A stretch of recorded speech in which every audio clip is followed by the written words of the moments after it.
የኢትዮጵያ ኦርቶዶክስ ተዋሕዶ ቤተክርስቲያን የርክበ ካህናት ጉባኤ ዛሬ ሲጀመር የቤተክርስቲያኒቱ ፓትርያርክ ብፁዕ ቅዱስ አቡነ ማትያስ ቀዳማዊ ሀገራዊ ችግሮችን ለመፍታት ሰላማዊ አማራጭን ብቻ መጠቀም እንደሚገባ ገልጸዋል። ፓትርያርኩ በጉባኤው መክፈቻ ላይ ባደረጉት ንግግር አክለውም ለሕዝብ የምናበረክተው አገልግሎት መንፈሳዊ ብቻ ሳይሆን በኢኮኖሚና በማህበራዊ አገልግሎትም ጭምር ሊሆን ይገባል ብለዋል። ዝርዝር ዘገባው የፍስሐ ደሳለኝ ነው።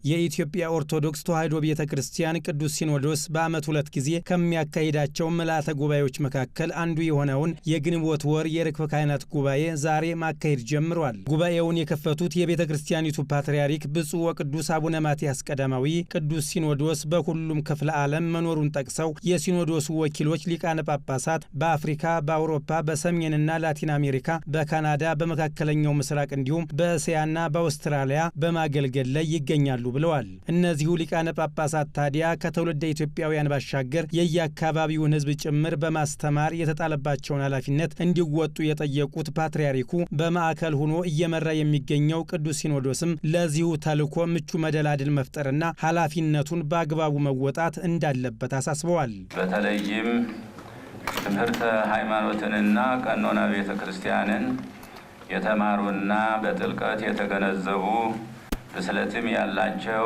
እንደዚሁም በቋንቋና በስነ ልቡና እውቀት የላቀ ሀብተ ጸጋ ያላቸውን በሐዋርያነት እያሰለጠነ በአጽናፈ ዓለም ሁሉ ሊያሰማራ ይገባል።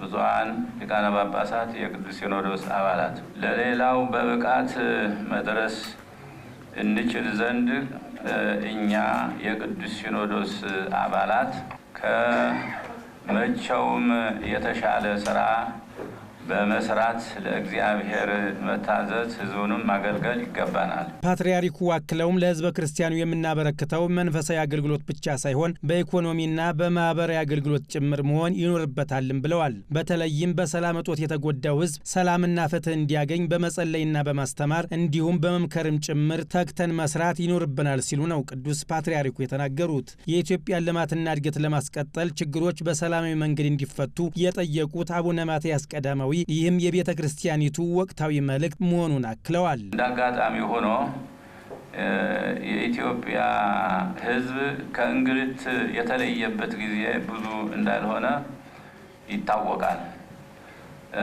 ለእንግልት እየተዳረገ ያለው የሌሎች እጅ ባይለየውም በዋናነት በገዛ ልጆቹ ነው።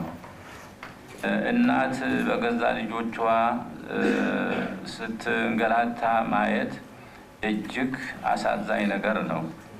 እንደዚህ ያለው ነገር በብስለትና በንስሐ ማስተካከል አሸናፊነትን እንጂ ተሸናፊነትን አያሳይምና ሊታሰብበት እንመክራለን። ዛሬ የተጀመረው የቅዱስ ሲኖዶስ የርክበ ካህናት ጉባኤ በቤተ ክርስቲያኒቱ ከዚህ ቀደም የተሰሩ መንፈሳዊ፣ ኢኮኖሚያዊና ማህበራዊ ስራዎችን በመገምገም በቀጣይ ጊዜያት የሚሰሩ ጉዳዮች ላይ የስራ አቅጣጫ ይቀመጣል ተብሏል።